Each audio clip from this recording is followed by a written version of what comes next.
നമസ്കാരം, ഏവർക്കും പുതിരീടിലേക്ക്. Level cross എന്ന ചിത്രത്തിൻ്റെ 4-ാം ദിവസത്തെ കേരള കളക്ഷൻ അപ്ഡേഷനാണ് ഇന്നൊരു വീഡിയോ ഭാഗത്ത്. വീഡിയോയിലേക്ക് മുൻപ് വീഡിയോ ലൈക്ക് ചെയ്യുക, ചാനൽ സബ്സ്ക്രൈബ് ചെയ്യാൻ വേണ്ടി ശ്രമിക്കുക. ആസിഫ് അലി, ഷർഫുദ്ദീൻ, അമല പോൾ എന്നൊക്കെ പ്രധാന കഥാപാത്രങ്ങളായ ചിത്രമായിരുന്നു ലെവൽ ക്രോസ്. ചിത്രത്തിന് ഒരു മികച്ച അഭിപ്രായം തന്നെയാണ് ഇപ്പോഴും പുറത്തുനിന്നുകൊണ്ടിരിക്കുന്നത്.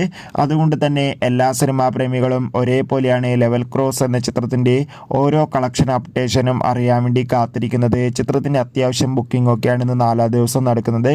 അതുകൊണ്ട് തന്നെ കേരളത്തിൽ നിന്ന് 60 ലക്ഷത്തിൻ്റെ അടുത്തെങ്കിലും കളക്ഷൻ ലഭിക്കുമെന്നാണ് ട്രാക്കിംഗ് റിപ്പോർട്ടുകൾ സൂചിപ്പിക്കുന്നത്. എന്തായാലും കാത്തിരിക്കാം ലെവൽ ക്രോസ് എന്ന ചിത്രത്തിൻ്റെ കൂടുതൽ അപ്ഡേറ്റിനായി. ചിത്രം കണ്ടവരുടെ അഭിപ്രായം കമൻറ്റ് ചെയ്യുക. ഈ വരുന്ന ജൂലൈ ഓഗസ്റ്റ് മാസം ധാരാളം ചിത്രങ്ങൾ ഇനി അങ്ങോട്ട് OTT റിലീസ് ചെയ്യാൻ പോവുകയാണ്. നമ്മുടെ ചാനൽ ഭാഗം പരിശോധിച്ചാൽ നിങ്ങൾക്ക് ആ വീഡിയോ ഒക്കെ കാണാം. അതൊക്കെ ഒന്ന് കാണുക. അടുത്തൊരു വീഡിയോയിൽ കാണും വരെ ഏവർക്കും ബൈ ബൈ.